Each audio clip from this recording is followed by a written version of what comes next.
type is a diminished, which is built off two minors. And it sounds like this.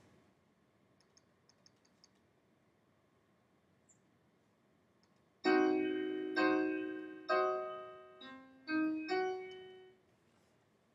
the places you can find that are built off of the seventh tone. And again, the seventh tone here if you don't have a flat. And also the sixth tone. You do.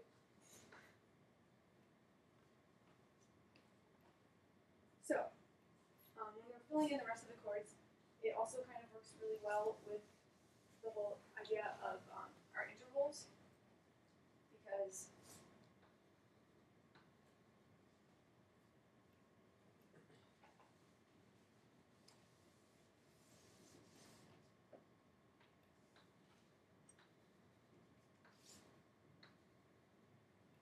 now we have a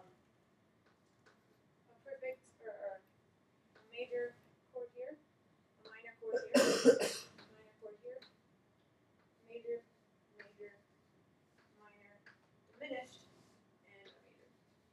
And this works before because when we had built off in the first, we had the major ones would be perfect, the minor ones would be imperfect, and the diminished, or except for this one, but then it's diminished when we're talking about the minor, so it was cool too.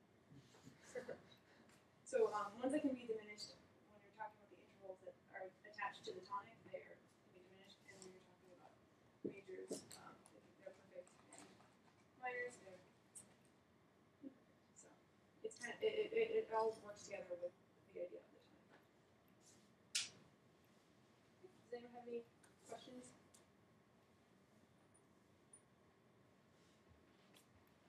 All right.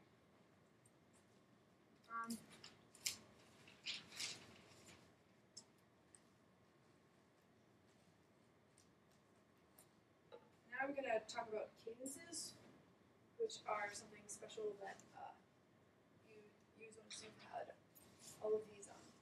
It's kind of the way that a musical phrase will end, which by a musical phrase, usually in most music, a musical phrase is kind of what you can get out when you're thinking. Sort of like, it goes along with the idea of like a phrase when you're speaking. It's what you can sing together or what you can play together in one sort of breath, in one sort of thought. So at the end of most musical phrases, you get the idea of a cadence. And there are several different cadences that we have. There's an authentic cadence.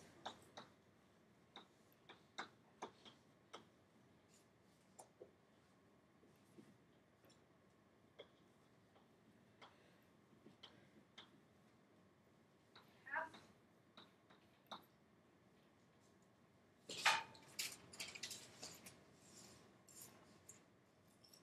Plagal.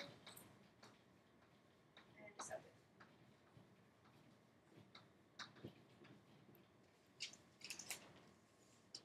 And sort of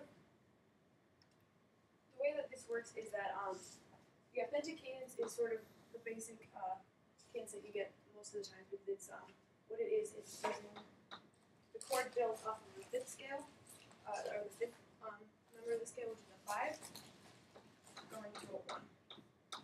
And it's sort of kind of the way everyone sort of thinks of music, and I'll play one and think. Wait. What do you mean to 5.4?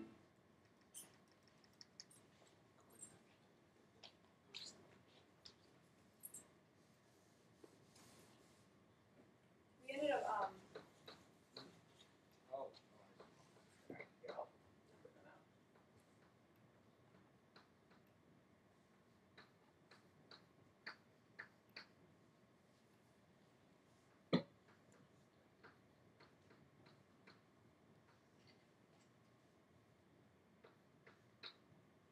So when they're, I put them in capital letters, that means that they're major chords, and then these are when they're not capitalized, they're in minor chords, and then this one, which is special, is diminished, and I added a little needle to make it diminished.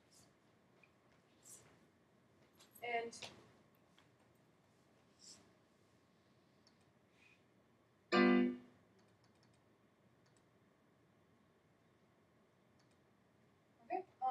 So then, here is what authenticated sounds like. So you kind of hear how that's like a da-dum. It goes straight into sort of where you feel like a piece should end. And that's because most pieces either start or end on their, both start and end on their final thing. So a cadence takes you from 5, which is called the dominant, and is kind of the other major chord that is centered around music. And then a half cadence is the opposite, and you go from a 1 to a 5, and is used when you're starting on the tonic, and then you're going to the 5th, which is again, as you're looking at authentic cadence, the other idea of music, and it sort of makes you feel like there's more to be said afterwards. And it sounds like this.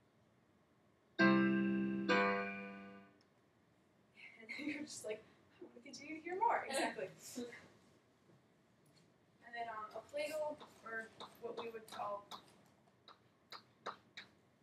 a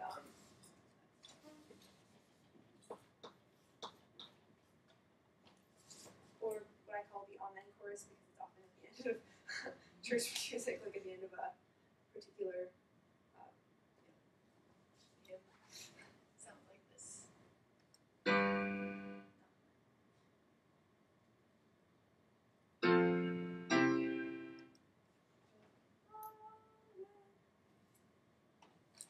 This is not an oven I've heard. Really? In church I've heard. And then the deceptive cadence goes from 5 to 6.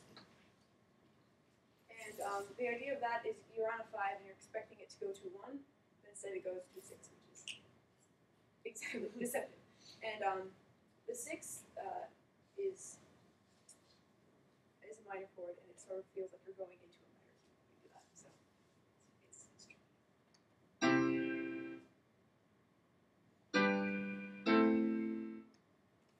And another sort of, if you place that in at a new piece, it doesn't feel like it's ended. It feels like you have to keep going. So, all right. So, that's about it.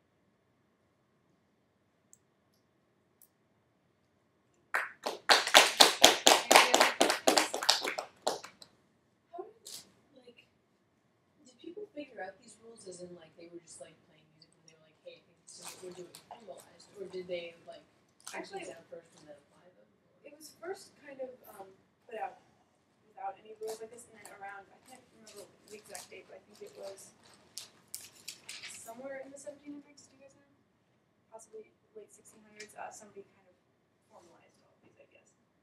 And then they started to be put into practice. But they were kind of developed in the Renaissance and in the early periods, like with people just sort of putting intervals together and figuring out how it works. So it was the first novel. It's not like people are like, I can't write music because I don't have classical music ideas put together. So. Also, up until that time, the scale as we know it didn't really exist because they were playing with different ways of tuning pianos. See, the 8 itself wasn't standardized to block, and it's part of LaRouche's political campaign to set it back to 338 instead. I'm sorry, 438 instead of 440. So it is a hot button issue. Yes. I mean, like we didn't necessarily have to pick this scale. It just was kind of the scale that everyone decided worked best. Because I was telling you about all the different scale things that we had. In fact, even in different cultures, like in India, they have like half tones and things that are even considered like in the we have the 12 note system of da da da da da da da da da. Other people have things that are in between that. So it's not even that's not standardized across different things. And this is just sort of the ideas that were picked in Western music. So, in terms of these things, like, is it just a matter like do the other ones actually sound bad or like No, they is just Artem sound